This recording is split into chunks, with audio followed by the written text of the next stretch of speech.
Assalamualaikum warahmatullahi wabarakatuh. Sampurasun buat baraya semuanya. Welcome to my YouTube channel di Farm TV. Jangan lupa untuk like, comment, and subscribe.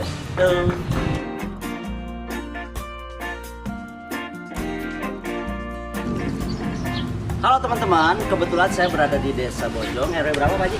RW 5. RW 5. Kebetulan saya ini ada partner ya, partner untuk urusan pertanian, sayuran semuanya ya. Kebetulan beliau ahli bidang, terutama di bidang ubi ya beliau. Ini rekan bisnis saya di sayuran dan ini juga sama rekan saya kepercayaan beliau Pak Haji. Saya akan bertanya ke Pak Haji, kenapa sih Pak Haji pengen menanam ubi? Itu aja dulu satu-satu Pak Haji. Ada dasar pertama asal mula Pak Haji pengen menanam ubi. Terima kasih Kang Taufik.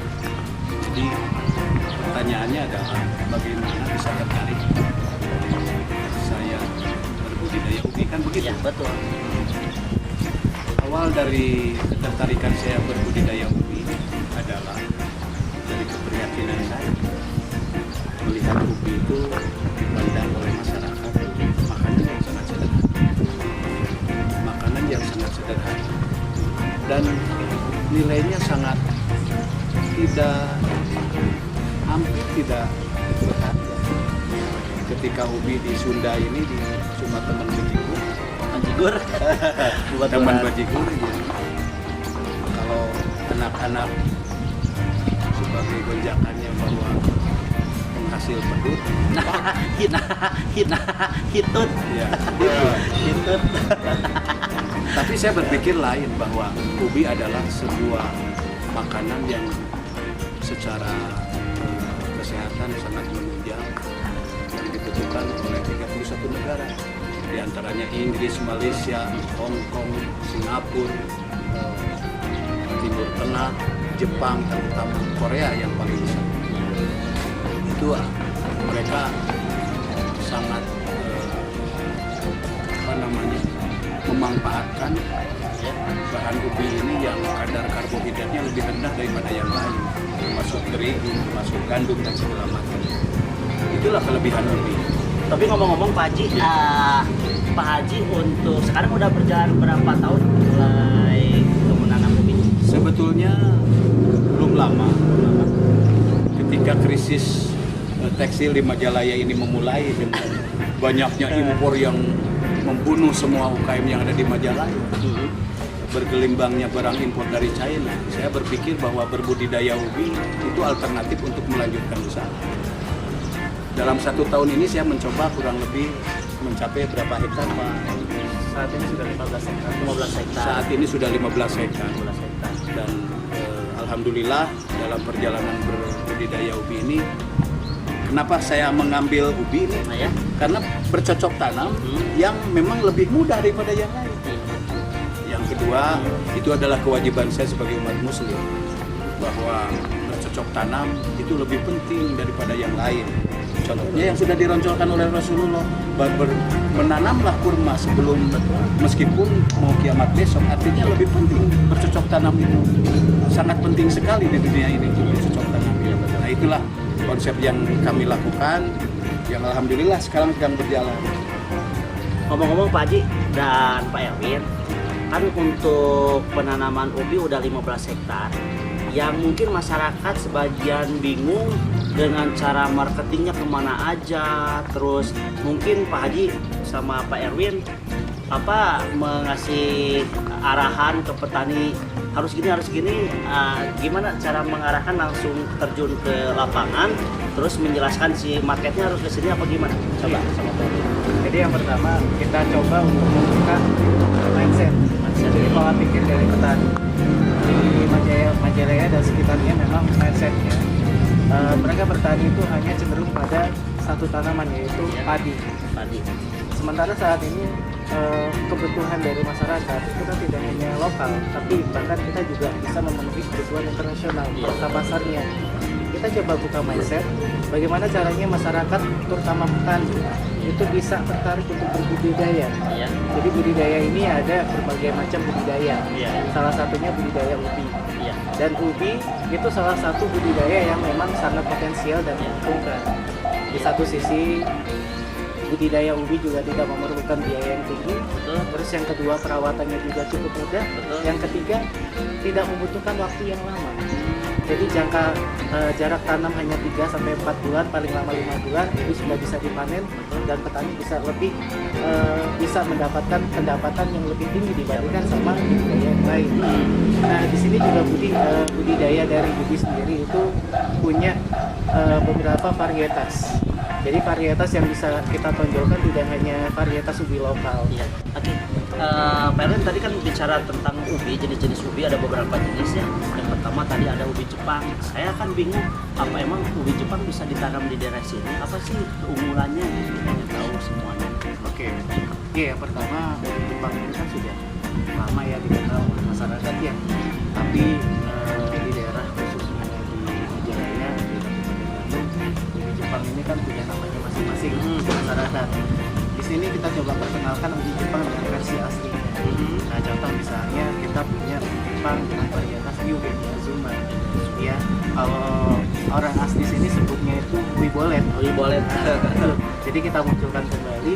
Kenapa? Karena kita ingin menunjukkan bagaimana khasanah perbudian itu bisa menjadi lebih menarik. Ya, betul. Tidak hanya di budidayanya, tapi juga untuk bisa konsumsinya itu salah satu. Kalau dari bibit, kita bisa membudidayakan pembibitan ubi Jepang di sini bisa malah lebih mudah dan lebih potensial. Karena apa? Pertama, satu, tekstur tanah kita sangat memadai. Terus yang kedua juga lahan kita juga cukup punya lahan yang potensial untuk kita kembangkan. Dan sekali lagi memang ubi kan sudah menjadi salah satu komoditas yang sangat akrab lah kita dengar ya. Itu salah satunya. Jadi budidaya ubi Jepang itu merupakan salah satu upaya dari kita untuk bisa meningkatkan tidak hanya dari pendapatan tapi juga kesadaran masyarakat untuk bisa mengkonsumsi makanan-makanan yang tidak hanya layak dimakan tapi juga punya nilai lebih untuk kesehatan. Iya, betul. Untuk berapa jenis ubi yang udah Pak Haji sama Pak Erwin kelola gitu, betul kelola. Oke. Yang varietas ubi Jepang kita punya 2 varietas. Yang pertama varietas Eugenia Zuma. Terus yang kedua kita sedang kembangkan juga ini varietas Naruto Kintoki. Kirain Naruto yang di itu tuh Naruto yang kartun. Tapi Naruto itu ada jenis Pak itu ubi ya.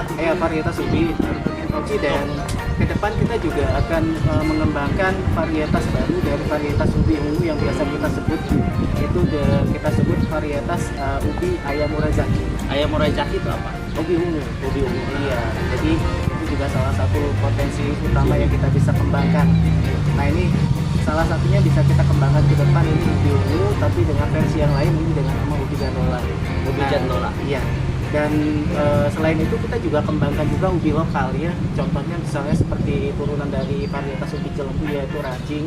Itu juga ada. Ke depan juga mungkin kita bisa eksplor lagi ke ubi yang lain. Nah, ini salah satunya. Nah, ini kita bisa lihat dan ini sangat potensial untuk kita kembangkan. Kenapa? Karena kita bisa meningkatkan pola tanam budidaya dengan cara kita bisa mengekspor lagi jenis-jenis ubi yang lain. Oke. Untuk marketing barusan belum sempat kejawab nih sama Pak Erwin dan Pak Haji. Karena kan masyarakat loba ruasnya mencek orang Sunda mah ngajual ke mana ya ngajual. Kalau semisalnya mau ngajual ke mana aja ini untuk penjualan si ubi ini. Sebetulnya untuk pangsa pasar sangat luas ya. Tadi yang seperti saya lihat. Jadi pangsa pasar ubi ini ada pangsa pasar lokal dan ada pangsa pasar internasional. Ubi itu sangat dibutuhkan oleh negara-negara di luar. Itu seperti yang dikatakan Pak Haji, ada 31 negara lebih yang membutuhkan ubi. Ya, tidak hanya itu juga, ubi bisa dipasarkan juga. Misalnya tidak hanya di pasar tradisional, tapi juga di supermarket. Bisa kita juga olah menjadi makanan. Dan di sini juga kita punya banyak olahan-olahan yang bisa kita olah dari bahan baku ubi tadi. Ya teman-teman, jangan khawatir ya. Ketika kita ingin mencoba, tetaplah mencoba daripada tidak sama sekali. Karena kalau semisalnya kita tidak berani untuk mencoba, kesuksesan akan terhambat. Makanya terus mencoba dan mencoba. Lebih baik gagal dulu kemudian berhasil. Oke bro, sekarang saya dan bro saya ini, bro Erwin nih, berada di lahan pembibitan PT GBS Indo Bolet ya. akan Brother Erwin jelaskan dan apa aja jenis bibitnya, namanya ntar Brother Erwin ngejelasin semuanya ya. Oke Bro Erwin, jenis bibit apa? Satu-satu jelasin kepada rekan-rekan saya tuh. Yuk. Oke, yang pertama ini varietas Di depan nih. Jadi ini kita sebut namanya varietas New Beni Azuma, atau kalau disebutan lokalnya ini ubi pinky. Jadi tujuan kita budidayakan ini untuk melengkapi beberapa jenis ubi yang memang menjadi komoditas, tidak hanya komoditas lokal tapi juga ini menjadi komoditas ekspor. Dan pemeliharaan dari ubi pinky ini itu sangat mudah.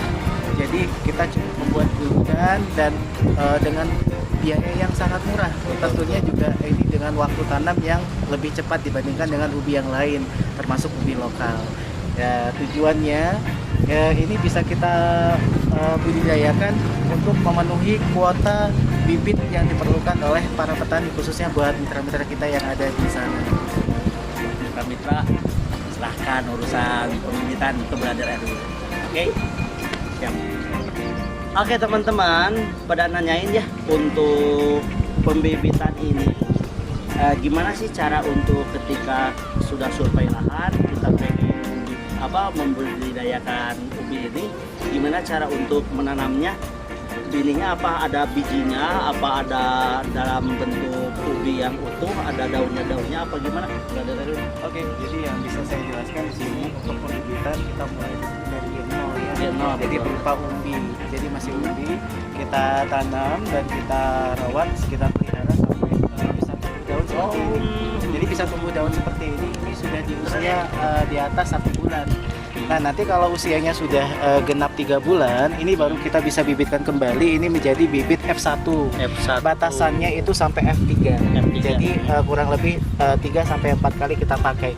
Jadi bibit yang kita pakai nanti yang kita berikan ke mitra atau yang petani yang mau menanam, itu nanti kita masukkan di bibit yang paling ujung. Jadi antara 3 sampai 5 buku ke bawah. Nanti ini di usia 3 bulan. Untuk saat ini masih usia 1 bulan ya. Jadi kita nggak sembarangan kasih bibit. Jadi kita memang pilih varietas yang paling bagus. Jadi kedepannya potensi resiko dari kegagalan ini bisa kita minimalisir. Iya. Itu salah satu. Siap. Baik teman-teman, ada 2 jenis ubi yang akan Brother Erwin jelasin. Yuk kita ikuti kembali. Yuk. Wow teman-teman, cerah banget meskipun di sore hari ini ya. Kebetulan saya akan ajak teman-teman semuanya ke bibit yang kedua dengan jenis namanya, silahkan Bro Erwin jelaskan. Oke, yang tadi kan itu di Jepang ya. Nah, yang kedua ini di lokal. Atau bahasa Jepangnya itu di rancing gitu. Rancing. Jadi dari daun tadi kita sudah lihat itu beda sekali. Kalau ini kan bentuknya lebih berjari-jari ya. Dan ini juga salah satu pembibitan yang kita utamakan untuk memenuhi komoditas selain lokal untuk ekspor juga. Jadi bibit ini juga hampir sama dengan ubi Jepang yang tadi. Walaupun lokal juga pemeliharaannya tetap spesial ya. Jadi kita utamakan bagaimana kesehatan bibitnya bisa dipakai untuk mitra-mitra kita secara fit. Ini sama di usia kurang lebih 1 bulan, dan ini kita nanti di usia 3 bulan kita pakaikan juga, kita setek, kita sudah mulai setek ujungnya. Jadi mulai dari 3 sampai 5 buku, bahkan kalau ini nanti panjangnya lebih panjang daripada ubi Jepang yang tadi. Jadi kita bisa setek sampai 8 buku. Itu salah satunya. Jadi pemilihan bibit di sini kita mulai dari G0 dan nanti diberikan itu F1. Betul. Nanti dipakai sampai F2, F3 dan F4. Setelah F4 selesai dipakai, itu kita habiskan, kita kembalikan lagi ke G0 lagi. Jadi kualitas dari ubi yang kita produksi itu terjaga ya. Nah, teman-teman, baru 2 jenis ya. Sekarang jenis yang ketiganya ya akan digabung juga sama Bro. Hai teman-teman, kali ini akan lanjut ke bibit nomor 3. Pernah dengar kan film kartun Naruto? Tapi di sini Naruto itu bukan jenis kartun, tapi jenis umbi-umbian. Jelasin langsung Bro Erwin. Oke, yang ini unik ya. Jadi kita dikasih namanya jadi ubi Naruto Kintoki. Jadi di sini punya ciri khas khusus, ini daunnya tertutup. Kalau yang tadi kan Cilembu berjari, terus juga kalau untuk Beni Azuma juga agak sedikit berjari. Nah ini bentuknya seperti love gini. Nah ini usia 1 minggu kurang lebih ditanam, ini dari G0. Sama seperti bibit yang lain, ini kita butuh untuk pembibitan bisa disetek itu usia 3 bulan ke atas. Jadi itu salah satunya. Ya, ini jadi udah ketiga jenis ubi udah dijelasin ya sama Bro Erwin. Kita langsung lanjut ke untuk menanyakan target market, target pasar kita kemana saja, ke Paji atau berarti. Oke, selamat bertemu Pak Haji. Yuk, bro. Oke bro, and semuanya kita lanjut ke target marketing atau target masyarakat kemana aja sih si PT CBS ini, Indoboret ini kemana aja. Kita langsung tanyain ke owner ataupun foundernya. Pak Haji, kemana aja sih Pak Haji ini ngirim ubi-ubi yang puluhan ton bahkan mungkin ratusan ton, kemana aja nih Pak Haji ngirimnya? Untuk pemasaran ubi ini beberapa yang kita tempuh, diantaranya pengolahan makanan. Itu sasarannya itu. Oh, betul sekali. Yang kedua swalayan. Swalayan. Yang kedua swalayan juga jajaran kebutuhan lingkungan jalanan, Betul. seperti yang ada lihat di Jalan Cileunyi. Cileunyi betul. Itu ada ubi open ya. Ubi open Cilembu. Iya. Itu yang menarik adalah ubi ini adalah 31 negara juga yang termasuk Jepang yang paling besar, Iya. Korea dan Hong Kong. Salah satunya sasaran kami juga target anaknya pabrik pengolahan yang di dalam negeri yang kami utamakan sekarang. Itu mungkin yang bisa kami informasikan.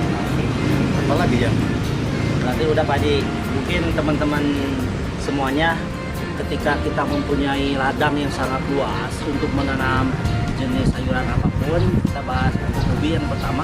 Lu bingung kemana sih menjualnya atau marketingnya? Jelasnya bisa langsung kalian untuk mendatangi PT CBS Indoboret ini di daerah